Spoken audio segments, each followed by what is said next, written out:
Yes. ప్రభువైన యేసుక్రీస్తు నామమున కూడి వచ్చిన మీకు అందరికీ కూడా శుభములు తెలియజేస్తూ ఉన్నాను. మన ప్రభువును మన రక్షకుడునైన యేసుక్రీస్తు ప్రభుల వారు మనందరినీ కూడా బహుగా ప్రేమించి తన ఆధిక్యతలో మనల్ని జ్ఞాపకం చేసుకుని కృప వెంబడి కృపను మనకు అనుగ్రహించి మన జీవిత యాత్రలో ఈ లోకంలో మనల్ని సజీవులుగా కొనసాగింపచేస్తూ ఈ రాత్రి కాలమున ఈ ఉపవాస ప్రార్థన దినాలుగా జరిపించుకుంటున్నటువంటి శుక్రవారమున ప్రభు మనకు ఆయన సన్నిధిలో అందరం కలుసుకోవటానికి ఇచ్చిన ఇటు గొప్ప అవకాశమును బట్టి ఆయనకే సమస్త మహిమ ఘనత ప్రభావాలు చెల్లిస్తూ ఉన్నాను. మంచిదండి, ఇంతవరకు ప్రార్థించినటువంటి సహోదరికి అలాగే చక్కని పాట నిజంగానే జ్యోతి చెప్పినట్లు ప్రభుదాస్ రెడ్డి గారికి చాలా ఇష్టమైన పాట. ఆయన ఎక్కువగా ఈ పాటని, ఆయన సువార్థికుడు కాబట్టి సువార్త ప్రకటించటానికి పాపి రక్షణ కొరకు ఈ పాట ఆనాడు ఆదాము తినకూడదని చెప్పిన పండు తిని పాపం చేసినట్లుగా ఆ పాటలో చక్కని అర్థం ఉంది, భావం ఉంది. అందుకే ఆయన బాగా చక్కగా ఇష్టపడి పాడేవారు. మంచిది. ఈ రాత్రి కాలమున వాక్యం ద్వారా ప్రభు మనతో మాట్లాడను ఉద్దేశించినటువంటి విషయాలను మనం జ్ఞాపకం చేసుకుని ముందుకు కొనసాగుతాం. క్రీస్తునందు ప్రియమైన దేవుని బిడ్డలారా, పరిశుద్ధ గ్రంథంలో అనేకమైనటువంటి వ్యక్తులు మనకు సాదృశ్యంగా ఈ గ్రంథంలో ఉంచబడ్డారు. వారు పొందినటువంటి మేలులు, ఆశీర్వాదములు, ఇలాంటి వాటివన్నీ కూడా మనం జ్ఞాపకం చేసుకుంటూ ఉన్నాం. మంచిది. అది వారి జీవితంలో దేవుడు వారికి అనుగ్రహించినటువంటిదని మనము కూడా అలా జీవించాలని ప్రతిసారి కూడా మనం అనుకుంటూ ఆయన సన్నిధిలో ముందుకు సాగుతూ ఉన్నాం. మంచిదే. కానీ రాత్రి కాలమున ఆయన మనకు సాదృశ్యంగా ఉంచినటువంటి అనేక మందిలో ఒక్క వ్యక్తిని గురించి మనం ఈ రాత్రి జ్ఞాపకం చేసుకుందాం. ఎందుకంటే ఆయన ప్రభు వలన ఆశీర్వదించబడినటువంటి వాడే, ప్రభు వలన మేలులు పొందుకున్నవాడే. కానీ ప్రభు అనుమతి చేత, ప్రభు అనుమతించుటను బట్టి అపవాది చేత శోధించబడినటువంటి అనేకమైనటువంటి భయంకరమైనటువంటి స్థితిలోకి వెళ్ళినటువంటి వ్యక్తి ఈ రాత్రి మనము ధ్యానం చేసుకుందాం. అదే యోబు. క్లుప్తంగా కొన్ని విషయాలు మనం జ్ఞాపకం చేసుకుందాం. ఇంతకు ముందు కూడా నేను ఒకసారి చెప్పినట్లు ఉన్నాను. కాకపోతే యోబును గూర్చి వ్రాయబడినటువంటి చక్కని 4 అంశాల గురించి నేను మాట్లాడి ఉండవచ్చు. అది ఏంటి అని అంటే, మొదటి అధ్యాయం 1వ వచనంలో అతడు యథార్థవర్తనుడు, న్యాయవంతుడును, దేవుని యందలి భయభక్తులు కలిగి చెడుతనమును విసర్జించిన వాడుగా ఉన్నాడు. అతనికి 7 మంది కుమారులు, 3 కుమార్తెలు. అలాగే అతడు బహు ఆస్తి కలవాడు. ఎంత ఆస్తిపరుడు అంటే, అతని ఆస్తి గురించి 3వ వచనంలో అతనికి 7,000 గొర్రెలను, 3,000 ఒంటెలను, 500 జతల ఎడ్లను 500 ఆడ గాడిదలను కలిగి బహుమంది పనివారును అతనికి ఆస్తిగా ఉండెను అని ఉంది. కాబట్టి ఇవన్నీ కలిగి ఉన్నాడు. కాబట్టి తూర్పు దిక్కు అతడు గొప్పవాడుగా ఉండెను. ఈ మాట మళ్ళా మనం జ్ఞాపకం చేసుకుందాం చివరిలో. ఎందుకంటే తూర్పు దిక్కు జనులందరిలో అతడే గొప్పవాడుగా ఉండెను. అతని గురించినటువంటి మాట ఇక్కడ పలకబడింది. మంచిది. ఈ మాట తర్వాత మళ్ళీ మనం జ్ఞాపకం చేసుకుందాం. ఈ యోబు గ్రంథానికి వస్తే, యోబు గ్రంథము కంటే ముందు గ్రంథము ఎస్తేరు గ్రంథము. ఈ ఎస్తేరు గ్రంథము పాత నిబంధనకు సంబంధించినటువంటి ఆ గ్రంథాలన్నిటిలో చరిత్ర గ్రంథాలుగా అక్కడి వరకు ఉన్నాయి. ఆది కాండం నుంచి, లేకపోతే నిర్గమకాండం నుంచి తీసుకుంటే, ఆది కాండం, నిర్గమకాండం ఇవన్నీ తీసుకొని ఎస్తేరు గ్రంథం వరకు వస్తే పాత నిబంధన యొక్క చరిత్రను బయలుపరిచేదిగా మనకు కనిపిస్తూ ఉన్నాయి ఎస్తేరు గ్రంథం వరకు. ఈ యోబు గ్రంథము నుంచి వచ్చినటువంటి తర్వాత 5 గ్రంథాలు. యోబు 1, కీర్తనలు, సామెతలు, ప్రసంగి, పరమగీతం. ఈ 5 కూడా కావ్యాలుగా చెప్పబడ్డటువంటి. ఇందులో యోబు కావ్యం అనేటువంటిది మొదటిది, ప్రధానమైనటువంటిది. ఈ యోబు అన్నిటికంటే ముందుగా వ్రాయబడినటువంటిది, ముందు ఉన్నటువంటిదే ఇది అని కూడా అందరూ చెబుతారు. ఎందుకనంటే యోబు జీవించిన కాలాన్ని చూసినా, అబ్రాము, ఇస్సాకు, యాకోబుల జీవిత కాలాన్ని చూచిన అబ్రాము 175 సంవత్సరములు జీవించినట్లుగా మనం చూస్తాం. ఇస్సాకు 180 సంవత్సరములు జీవించాడు. అలాగే యాకోబు 147 సంవత్సరాలు జీవించాడు. ఇస్సాకు విషయానికొస్తే దాదాపు 200 సంవత్సరాలుగా జీవించినట్లుగా మనం చూస్తాం. ఏది ఏమైనా ఇవన్నీ కూడా మనకు చరిత్ర కొరకు ఇవన్నీ. కానీ మిగతా విషయానికొస్తే ఇక్కడ 6వ వచనంలో ఒక మాట ఉంది. దేవదూతలు యెహోవా సన్నిధిని నిలుచుటకై వచ్చిన దినమొకటి తటస్థించెను అని వ్రాయబడింది. అంటే దేవునితో సదాకాలము దేవదూతలు కలుసుకునేటువంటి, ఆయన సన్నిధిని నిలిచేవారు, సమాచారాలంతా కూడా చెప్పేవారు. అలాగా పరిపాటిగా జరుగుతూ ఉంది. యెహోవా దేవుని ఎదుట దేవదూతలు వారికి అనుమతించినటువంటి దినాన వచ్చి వారి విషయాలన్నీ కూడా చెప్పేవారు. అలాంటి ఒక సందర్భంలో ఇట్టి దేవదూతలతో పాటుగా ఆ దినమున అపవాది అగువాడు వారితో కలిసి వచ్చెను. అపవాది అనగా కింద సాతాను అని చక్కగా వ్రాయబడింది. దేవదూతలు అన్నదానికి నంబర్ 1 ఇచ్చి దైవ కుమారులు అని వ్రాయబడింది. సో అపవాది అక్కడికి వచ్చినప్పుడు దేవుడు ప్రశ్న వేస్తాడు, ఎక్కడి నుంచి వచ్చావు నువ్వు అని. అంటే అప్పుడు అక్కడ ఆ 7వ వచనంలో చూస్తే, యెహోవా నీవు ఎక్కడి నుండి వచ్చితివని వారిని అడుగగా అపవాది చెప్తూ ఉన్నాడు, భూమి మీద ఇటు అటు తిరుగులాడుచు అందులో సంచరించుచు వచ్చి తినని యెహోవాకు. చాలా అపవాదికి ఉన్నంత మాట చాతుర్యం గాని ఈజీగా అందరినీ పడేయటానికి ప్రయత్నం చేస్తాడు. యేసుక్రీస్తు ప్రభుల వారినే తన మాటల చేత పడవేయాలని శోధనలు చేశాడు. ఎంత చక్కని శోధనలు మీరు చూశారో లేదు. చాలా రిలేటెడ్ గా ఉంటాయి. ఇక్కడ కూడా అంతే చూడండి. డైరెక్ట్ గా చెప్పడంలా తను చూచాడు, తను అన్ని ప్రయత్నాలు కూడా చేశాడు. కానీ ఆ విషయాన్ని చెప్పకుండా భూమి మీద ఇటు అటు తిరుగులాడుచు అందులో సంచరించుచు వచ్చి తినని యెహోవాకు ప్రత్యుత్తరం ఇచ్చాను. అప్పుడు యెహోవా అంటాడు, భూమి మీద నుంచి వస్తూ ఉన్నావా? Very good. అక్కడ ఒక మనిషి ఉన్నాడు, నువ్వు చూసే ఉంటావు అని. దేవాది దేవుడే తను ఏ వ్యక్తి గురించి అయితే మనకు మొదటి అధ్యాయము మొదటి వచనంలో 4 ప్రధానమైనటువంటి మాటల చేత సాక్ష్యం ఇచ్చాడో ఆ వ్యక్తి గురించి తిరిగి అపవాదితో చెబుతున్నాడు.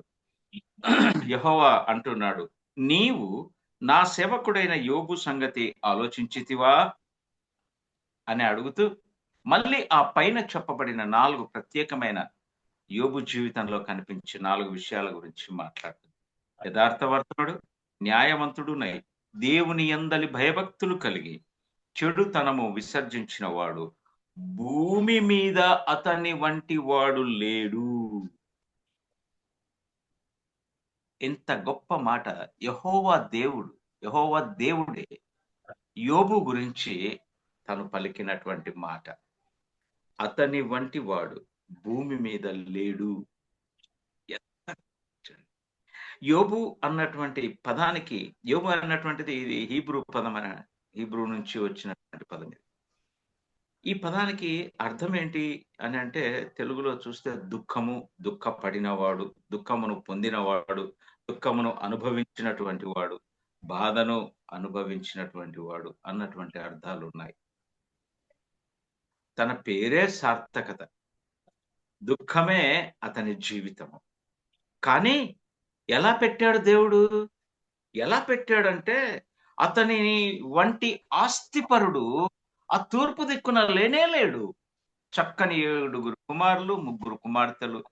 ఎంత చక్కని సహవాసంలో కూడా వాళ్ళు పెరుగుతున్నారంటే, దేవుని యందు భయభక్తులు కలిగిన యోబు ఆ కుటుంబానికి యజమానిగా ఉంటూ, తానే కుటుంబమును నడిపిస్తూ, ఎందుకు ఈ మాటలు చెప్తున్నానంటే, తానే తన పిల్లలు ఒకవేళ పాపము చేసిరేమో అని దేవునికి బలులు అర్పించేవాడు ఒక్కొక్కరి పేరు మీద.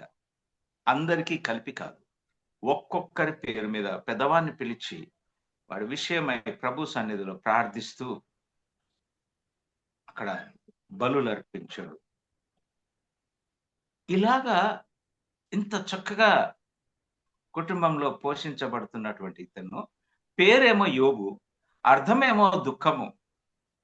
ఆస్తి జీవితము చూస్తే చక్కని కుమారులు, కుమార్తెలు, బహు భాగ్యవంతుడు, బహు ఆస్తిపరుడు, ఇంటి నిండా పనివారే. ఇంత చక్కని జీవితంలో కొనసాగుతూ ఉండగా ఒక దినం వచ్చింది. ఆ దినాన దేవదూతలు యెహోవా ఎదుట ప్రత్యక్షపరచబడ్డారు. వారు వారి సమాచారాన్ని ఇస్తూ ఉన్నప్పుడు వారితో పాటుగా అపవాదిని కూడా ప్రభు అనుమతించి వాడికి యోబును చూపించి చెబుతాడు. యోబుకు తెలియదా? అపవాదికి తెలియదంటే తెలుసు యోబు గురించి. ఎందుకు యోబును గురించి సాతాను దగ్గర ప్రస్తావిస్తూ ఉన్నాడంటే, అతను చెప్పిన 4 మాటలు. యథార్థవర్తనుడు. ఇది ముఖ్యమైనటువంటిది. అతడు చాలా న్యాయవంతుడు. ఎందుకు ఈ మాటలు చెప్తున్నాడంటే, పిల్లలు చేసినటువంటి ఆ విందు ఏర్పాటు జరిగినప్పుడు, ఆ విందులో దేవుణ్ణి ఏమైనా దూషించిరేమో. ఎంత యథార్థవర్తనుడు, ఎంత న్యాయవంతుడో చూడండి. తనున్నాడో లేదో ఆ గెట్ టుగెదర్ కూడికలు, కుమారులు, వారి కుటుంబాలు, వారి అక్క చెల్లెళ్ళు, వారి కుటుంబాలు అందరూ కలిసి చేసుకుంటూ ఉన్నారు. తెల్లవారకనే యోబు వారందరి నిమిత్తమై యెహోవా సన్నిధిలో బలులను అర్పించి ప్రార్థించేవాడు. అట్టి యోబు గురించి చెబుతూ ఉంటే, అప్పుడు అపవాది చాలా తెలివిగా, నేను ఇందాకనే అన్నాను, చాలా తెలివిగా మాట్లాడతాడు. ఏమంటాడంటే, ఇవన్నీ బానే ఉన్నాయి అయ్యగారు, మరి అతని విషయానికి వస్తే నేనేమంటానంటే 8, 9వ వచనంలో చూస్తే అపవాది యోబు ఊరికే దేవుని యందు భయభక్తులు కలవాడుగా ఉన్నాడా? అన్నీ ఇచ్చావు నువ్వు, సమస్తము అనుగ్రహించావు, అందుకే యెహోవా యందు అతను భయభక్తులు కలవాడుగా ఉన్నాడు. అంటే ఒక క్లాస్ చూపిస్తా ఉన్నాడు. అతడు ఊరకయే దేవుని యందు భయభక్తులు కలిగిన వాడాయన. నీవు ఇక్కడ అస్సలైన పాయింట్ చెప్తా ఉన్నాడు అపవాది. ఈ మాట దయచేసి బైబిల్లో అండర్లైన్ చేసుకుంటే కూడా చాలా మంచిది. అస్సలైన మాట ఇక్కడే ఉంది. నీవు అతనికిని, అతని ఇంటి వారికిని, అతనికి కలిగిన సమస్తమునకును చుట్టూ కంచె వేసితివి కదా. క్రీస్తునందు ప్రియమైన దేవుని బిడ్డలారా, వినుచున్న మనము ఇన్ని సంవత్సరాలుగా క్రైస్తవ కుటుంబంలో వాక్యాలు వింటూ, ఎదుగుతూ, పెరుగుతూ, జీవితాన్ని కొనసాగిస్తూ ఈ దశ వరకు కూడా ఎరగనటువంటి ఒక విషయం, మన ఇంటి చుట్టూ కూడా, ఇంటి చుట్టే కాదు, అపవాది కూడా ఎంత చక్కని పదాలు పలికాడంటే, మళ్ళీ ఒకసారి చదువుతాను. నీవు, దేవుడవైన నీవు అతనికిని, యోబుకును, అతని ఇంటి వారికిని, అంటే అతని భార్య, అతని కుమారులు, అతని కుమారులకు వివాహాలైన వారి కుటుంబాలకును, అతని కుమార్తెలకును, అతని కుమార్తెలకు వివాహాలైన వారి కుటుంబీకులకును, అంత మాత్రమే కాకుండా యోబు కలిగినటువంటి ఆస్తి అంతటికి అంత మాత్రమే కాకుండా యోబు ఇంటిలో పనిచేస్తున్న పనివారి చుట్టూ కూడా ఎక్కడా కూడా ఛాన్స్ ఇవ్వట్లేదు యోబు. అలాంటి భద్రతలో ఉంచబడ్డాడు. ఏమి అంటే దేవుడు యోబు చుట్టూను, యోబు అతని ఇంటి వారి చుట్టూను, అతనికి కలిగిన సమస్తమునకును, సమస్తము అంటే ఆస్తి పైన చెప్పారు కదా, ఆ ఆస్తి అంతటికి చుట్టూ కంచె వేసితివి కదా. ఆ కింది మాట చూస్తే, నీవు అతని చేతి పనిని దీవించుచుండుట చేత అతని ఆస్తి దేశము బహుగా విస్తరించుచున్నది. ఏది పట్టుకున్నా దేవుడు ఆశీర్వదిస్తానే ఉన్నాడు. కారణం ఏంటంటే యోబు దేవాది దేవుని యొక్క కంచెలో ఉంచబడ్డాడు. క్రీస్తునందు ప్రియమైనటువంటి దేవుని బిడ్డలు, ఈ రాత్రి మనం ప్రశ్నించుకుందాం. కుటుంబ పెద్దలముగా, కుటుంబ తల్లిదండ్రులముగా, కుటుంబము పట్ల మనము చేయవలసినటువంటి కర్తవ్యాన్ని ఏంటి అనంటే, మీకందరికీ తెలిసిందే, నేను అది ఊరికే చదివి వినిపించాను. యోబు యొక్క కుమారులు వరుస క్రమము చొప్పున వంతుల వారిగా ప్రతిరోజు వాళ్ళు కూడికను ఏర్పాటు చేసుకునేవారు, విందు చేసేవారు, విందు ఏర్పాటు చేసుకునేవారు. అట్టి విందు చేసేటప్పుడు వారి సహోదరులను కూడా వాళ్ళు ఇన్వైట్ చేసి, అంటే వాళ్ళ కుటుంబాలు కూడా వచ్చి అందరూ కలిసి ఆ దినమంతా కూడా మరి ఏమేం చేసేవారో విందు చేసేవారు అని ఉంది. బహుగా సంతోషించేవారు. అట్టిది ప్రతిరోజు చేస్తున్నారండి. ప్రతిరోజు కుమారులు 7 మంది కుమారులు 7 దినాలు. ప్రతిరోజు యోబు ఏం చేస్తున్నాడంటే, ప్రతిరోజు యోబు తెల్లవారగానే అరుణోదయమున లేచి, కావాలంటే 5వ వచనం కిందలో చూస్తే 5వ వచనాన్ని చదువుతాను. వారి వారి విందు దినములు పూర్తి కాగా యోబు తన కుమారులు పాపము చేసి తమ హృదయములలో దేవుని దూషించిరేమో అని వారిని పిలువనంపించి వారిని పవిత్రపరచి అరుణోదయమున లేచి వారిలో ఒక్కొక్కని నిమిత్తమై దహన బలి అర్పించుచు వచ్చెను. యోబు నిత్యము, not once in a blue moon, గుర్తొచ్చినప్పుడు కాదు, మన జీవితంలో మనం చేసేది ఇదే. ఎప్పుడైనా మన కుమారుడు గాని, కుమార్తె గాని, లేకపోతే పిల్లలు గాని ఎవరో చెబితే, ఏం మీ కుమారుడు అక్కడ కనపడ్డాడు అంటే, ప్రభువా ఏంటయ్యా అని ఆ గుర్తొచ్చినప్పుడే ప్రభువా అంటాం. కానీ అలా కాదు యోబు, నిత్యము అలా చేయుచూ ఉండెను. ఆ మాట ఉంది అక్కడ 5వ వచనం చివర్లో. యోబు నిత్యము అలాగున చేయుచుండెను. అమ్మా, ఇక్కడ ఒక మాట చూద్దాం, నేను జ్ఞాపకం చేస్తాను ఒట్టిగే. యోబు ఎక్కడ ఉంచబడ్డాడు? అపవాదికి దేవుడే, అపవాదే యెహోవా దేవుని ఎదుట సాక్ష్యం ఇస్తూ ఉన్నాడు, నీవు కంచెలో ఉంచావు అని. ఇది యోబుకు తెలీదా? తెలుసు కదా. ఎందుకు? ఏది చేసినా తను దేవుని చేత దీవించబడుతూ ఉన్నాడు, ఆశీర్వదించబడుతూ ఉన్నాడు, అంచెలంచెలుగా ఎదుగుతూ ఉన్నాడు. తన జీవితం తనకు కూడా తెలుసు. తెలిసిన ఆయన కంచెలో ఉన్నాడని తెలిసి కూడా ఏ ఒక్కసారి కూడా తను బలి అర్పించుట విషయంలో, పిల్లల విషయం నేను అనేది, ఆయన విషయం కాదు. పిల్లలు అంటే కుటుంబం. పిల్లల విషయమై అనుదినము నిత్యము బలులు అర్పిస్తూ ఉన్నాడు. అందుకే ఇందాక నేను అన్నాను, అందరూ పాత నిబంధనలో మనం చూసుకున్నటువంటి అనేక మంది అందరూ పిల్లలు కరెక్ట్ గానే ఉంచారు. కానీ యోబు విషయానికి వస్తే కుటుంబ బాధ్యతను తను తీసుకున్నాడు. ఎందుకంటే కుటుంబ యజమానిగా పిల్లల విషయమై, ఇంటిలో ఉన్న ప్రతి ఒక్కరి విషయమై ప్రభువుకు దహన బలి అర్పించేవాడు. గొప్ప కార్యాన్ని యోబు చేశాడు. ఈ రాత్రి మనం ప్రశ్న, మనము ఇలాంటి జీవితములో కొనసాగుతూ ఉన్నామా? మన పిల్లల విషయమై కంచెలో ఉంచబడాలి అంటే మనం చేయాల్సింది ఒకటి. యోబు అలా చేస్తూ వచ్చాడు కాబట్టి యెహోవా దేవుడు యోబు కలిగిన దాన్ని, యోబు కుమారులను, యోబు సమస్తమును తన భద్రతలో తన కంచె వేసి భద్రంగా ఉంచాడు. ఏం జరిగింది? అపవాదికి పర్మిషన్ ఇచ్చాడు. గో అన్నాడు. ఏమన్నా చేసుకో, ప్రాణం మాత్రం అన్నీ తీసేసాడు కదా! మనకింక ఆ శ్రమలన్నీ తెలుసు. అవన్నీ తెలుసు. నేను ముగించక ముందుగా ఆహ్, ఒక మాట చెప్పి నేను 5వ అధ్యాయంలోను 42వ అధ్యాయానికొస్తే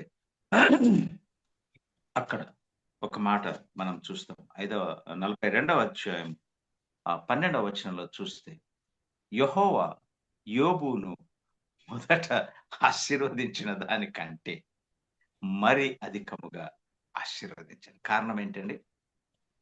కారణం ఏంటి? ఇప్పుడు కంచె తీసివేయబడింది. అపవాదికి పర్మిషన్ ఇచ్చాడు. అపవాది ఎంత చేయాలో అంత చేసేసాడు. అంతా పోయింది. శరీరం కూడా కుళ్ళిపోయింది.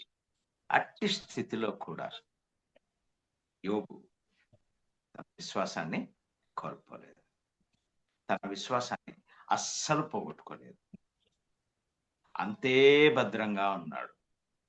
అందుకే యోబును దేవుడు మొదట ఆశీర్వదించిన దానికంటే రెండంతలుగా అధికముగా ఆశీర్వదించాడు. అంత మాత్రమే కాక 15వ అదే మాట మళ్ళీ రిపీట్ అవుతది. నేను చెప్పాను. ఆ దేశమందంతటా యోబు కుమార్తెలంత సౌందర్యవంతులు కనబడలేదు. ఆ, తూర్పు దిక్కు జనులందరిలో అతడే గొప్పవాడుగా ఉండెను. 1వ అధ్యాయం 3వ వచనం, 42వ అధ్యాయం 15వ వచనం. ఆ దేశమంతట యోబు కుమార్తెలంత సౌందర్యవతులు కనబ ఎంత గొప్ప ధన్యకరమైనటువంటి జీవితం అది చూడండి. అలాగ జీవించటానికి కదా మనం యేసుక్రీస్తు ప్రభుల వారు యోబు జీవితంలో మనకు కనిపిస్తాడు. శ్రమలు కనిపిస్తాయి. దృఢమైన విశ్వాసం. యోబు జీవితంలో యెహోవా దేవుని పట్ల తనకున్నటువంటి దృఢమైనటువంటి విశ్వాసం. నా దేవుడు నన్ను కాపాడేవాడు. నన్ను కాపాడేవాడు. కునుకడు, నిద్రపోడు. ఇది బాగా అందుకే దేవుని యందు భయభక్తులు కలిగిన వాడు అన్నది. సమస్తము తెలుసు. తెలుసు కాబట్టే తన విశ్వాసంలో పడిపోకుండా తన్ను తాను కాపాడుకుంటూ ఎక్కడ అందరూ చెప్పారు దూషించు స్నేహితులైతే మరి, భార్య మరి ఎంతగా ప్రోత్సహించారో. అయినా యోబు తన విశ్వాసాన్ని సడలిపోకుండా అలాగే తన విశ్వాసంలో యెహోవా ఇచ్చెను, యెహోవా తీసుకొనెను అని అంటాడు. ఆ మాటలు మనం పలకగలం. అదే యేసుక్రీస్తు ప్రభుల వారు. అంత శ్రమలు అంతకంటే యేసుక్రీస్తు ప్రభుల వారు శ్రమలు అనుభవించి మనకు తండ్రికి మనకు యేసుక్రీస్తు మధ్యవర్తిగా ఇచ్చాడు. ఆయన కూడా తన శ్రమలు అనుభవించి మనకు విడుదలనిచ్చినట్లుగానే మనల్ని కూడా అంత సౌందర్యవంతులుగా చేశాడు. మునుపు దుర్మార్గులము, దుష్టులము, దౌర్భాగ్యులము, అందమే లేనివారు, బురదలో పొరలాడుతున్నటువంటి పంది వలె పొరలాడుతున్నటువంటి మనం క్రీస్తు పొందినటువంటి శ్రమల ద్వారా మనల్ని కూడా యోబు ఏ రీతిగా అయితే రెండవసారి ఎంత చక్కగా ఆశీర్వదించబడ్డారో యోబు కుమార్తెలంతా సౌందర్యవతులు ఆ దేశమంతటను లేకపోయారు. ఇప్పుడు మనము కూడా బహు సౌందర్యవంతులం యేసుక్రీస్తు ప్రభువుల ద్వారా. యోబు ద్వారా కుమార్తెలు ఎంత సౌందర్యవతులుగా ధన్యతలోకి వెళ్ళారో మనము కూడా క్రీస్తు ద్వారా, క్రీస్తు శ్రమల ద్వారా, క్రీస్తు పడినటువంటి ఆ ఇబ్బందుల ద్వారా, లేకపోతే తను తాను అలాగా ఆ స్థితికి వెళ్ళిపోవటం వల్ల తండ్రి పైన ఉంచినటువంటి విశ్వాసాన్ని వదులుకోకుండా. గెత్సెమనే తోటలో చివరిగా తనంటాడు, తండ్రి ఈ శ్రమలు నాకు కొంత ఇబ్బందిగా కనిపిస్తుంది. అయినా నీకు సిద్ధించును గాక. నీవు ఇది పొందాలి అని అంటే తప్పకుండా అందుకే కదా వచ్చాను పొందుతాను అని తను శిలువ మరణానికి అప్పగించుకున్నట్లు మనం చూస్తాం.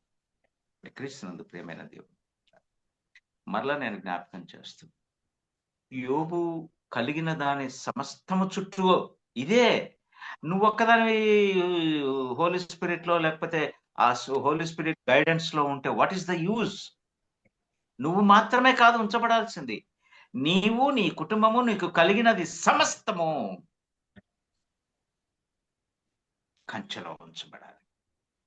అలాగ ఉంచబడటానికి యోబు జీవితంలో యోబు కలిగినటువంటి ఆ స్థితిని మనం కూడా కలిగి అలాగ జీవించడానికి ప్రభు మనల్ని ప్రేరేపించును గాక. మళ్ళీ చెబుతున్నాను, నువ్వు ఒక్కరివి కంచెలో ఉంటే సరిపోదు, నీతో పాటుగా నీ కుటుంబం అంతా కూడా, నీకు కలిగినదంతా కూడా.